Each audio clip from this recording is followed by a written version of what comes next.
din daw natin hindi lang siya nakasalita, pero may malalim na kahulugan at mensahe para sa ating so, ating tumayan or ating tuklasin ang mga salaway kahina. So, maaari mo bang basahin ang nakasulat? In the Monte Bago Arbol, Gandre Tayo Sa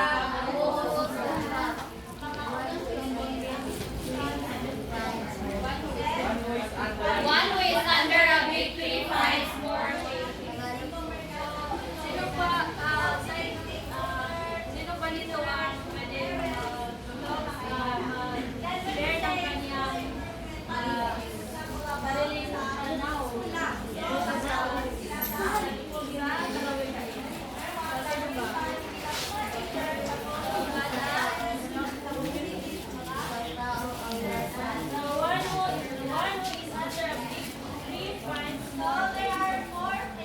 sariling pananaw? So, yung tao, example, halimbawa, so yung isang tao ay nasa ilalim ng isang malaming kanya or ibang punto. Yung mga big time or parang sa iba pa, so, parang makakakita talaga siya na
donde flores del mariposa.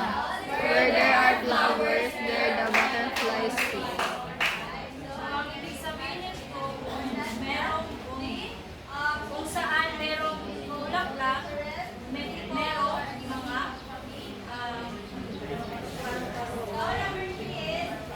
so, ibig sabihin na iba yung mga bulaklak attract yung mga tanawin, mga oportunidad. So, doon talaga punta yung mga butterfly. Example, so, sa isang lugar, sa maraming oportunidad na makikita natin. So, marami talagang taong punta doon, darayo doon kasi na-attract sila sa lugar na yun.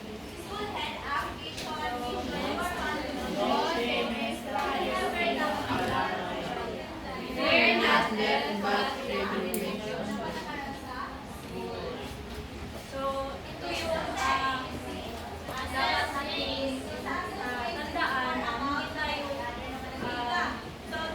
hindi tayo matatakot sa kamatayan.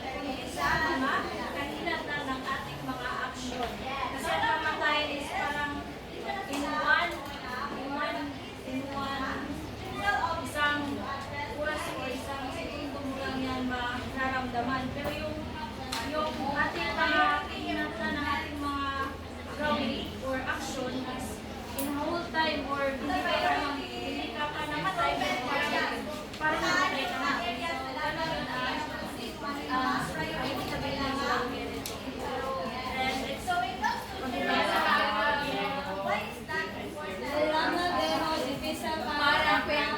An old branch is hard to straighten. naniniwala ba kayo sa kasabihan na ito? An old branch is hard to straighten. Example, kung ang isang sanga ay parang nag-work siya or hindi siya straight. So, mahirap talaga itong ituwid kasi old na siya. So, hindi na siya gaya ng kanyang branch. Kaya, mahirap na siya ituwid. Noisy, sige, pakibasa.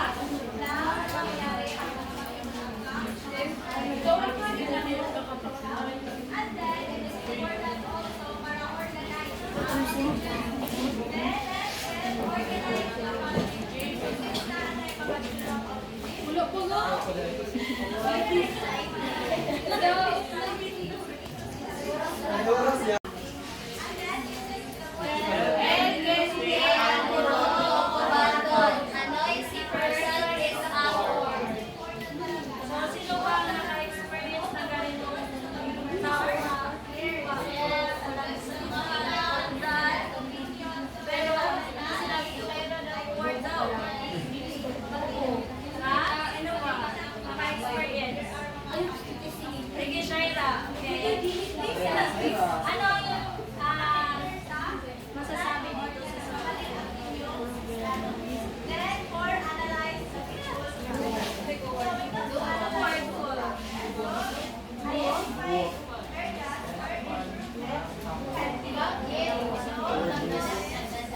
So, ito yung sa aking pag-research. Meron talaga ibang tao na walang puna sila salita. Ay, puro sila salita. Ganyan. Tapos, pag sa kanilang gawa, makikita mo na parang kumakaliwa yung kanilang mga salita.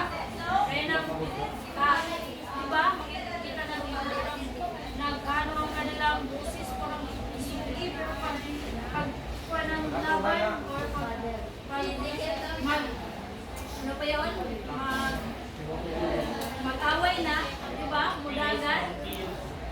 So, dali na sila mutalaw pag sa so, hindi yan ang tunay na katapangan, kundi ang kahit hindi madaldal, pero pinapakita yung gawa, so makikita na siya ay magabang. Kasunod, basahin. Apa el boca del río, pero al mar la boca gente no puede. The mouth is even deeper than oil. So, bakit kaya ang ating bibig ay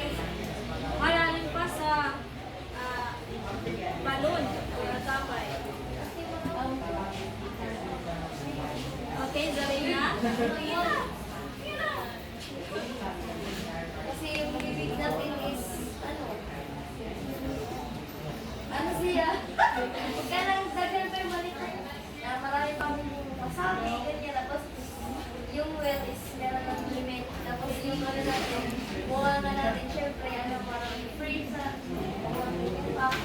Example, sa isang sitwasyon na makasabi tayo sa ating friends, o yan, sa close friends natin na, ikaw, ano ka?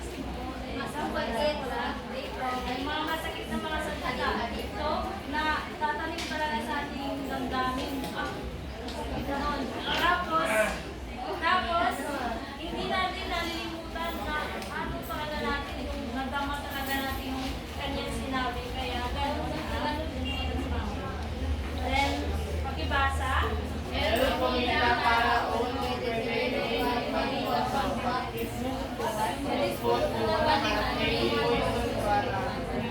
Hindi talaga same o parihan ng ugali or pananaw ang isang tao.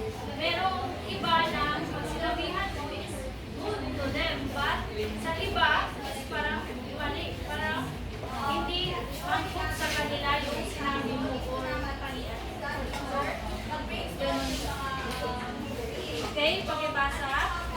Meron no de kahit hindi tapo-tapo yamas. No, we will not bear guapas. Ano talaga yung puno? He is Ano yung katanian? Ano yung next, pakibasa.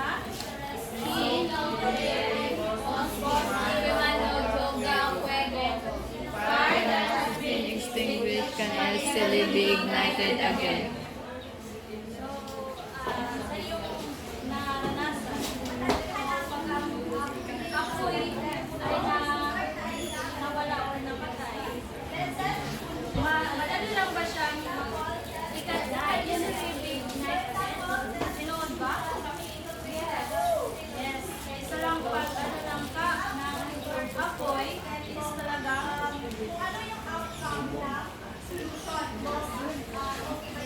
ay Nagliyab? Liliyab. So, ganun yun ang so, kailangan para dito is kailangan talaga sa ating sarili o kailangan talaga natin bantayan. Kailangan natin mag-ingat sa ating mga gawin, mga salita para hindi talaga aapoy uli yung isang problema o isang nangyayari. Okay? Ito naman. Es contenta sabes siempre uno.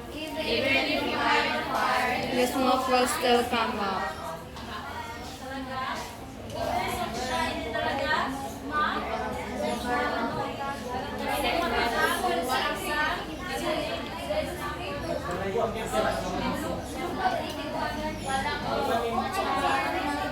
talaga mapapakita talaga niya, mapapakita niya yung kanyang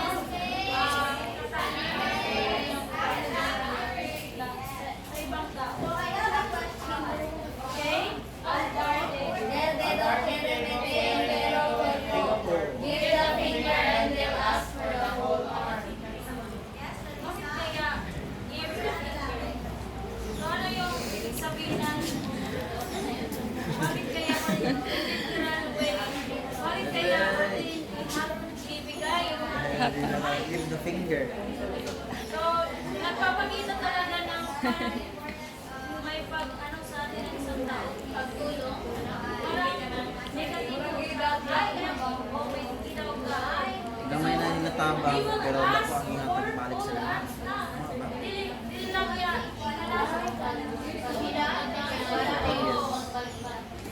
Then, talaga, yung mga tao na inaabuso ka, tapos, alam mo na sila yung mga tao umagas o umaabuso, tapos, bigyan mo pa sila. So, hindi lang yan ang kanilang tutunin sa'yo, kundi yung ibang pa na madaw Tabangan na ninyo, nangayo pa naman. Ang gusto ko. Kahit na ang buhay, pwede rin mo. So, dito natin makikita kung ano ang mga katangian ng Zamboanga Genyo. So, ito ay matibay, tapat, at marami makatarungan, komunidad, magpapahalaga sa relasyon, katarungan, at loyalty. So, makikita natin sa kanilang mga salawikain na nagpapahalaga, nagbibigay pagpapahalaga sa ibang tao na hindi dapat ganyan, hindi dapat maging hindi dapat maging magtiwala lang sa isang tao na minsan ay kinuha ng tiwala ko nawala yung tiwala o kinuha nila yung tiwala mo. So, nakikita natin kung ano ang tibay or mga katangian ng mga Zamboanga Genyo na dapat ay as diba sa atin yung mga katangian nila ay parang ano natin na Naranasan? naranasan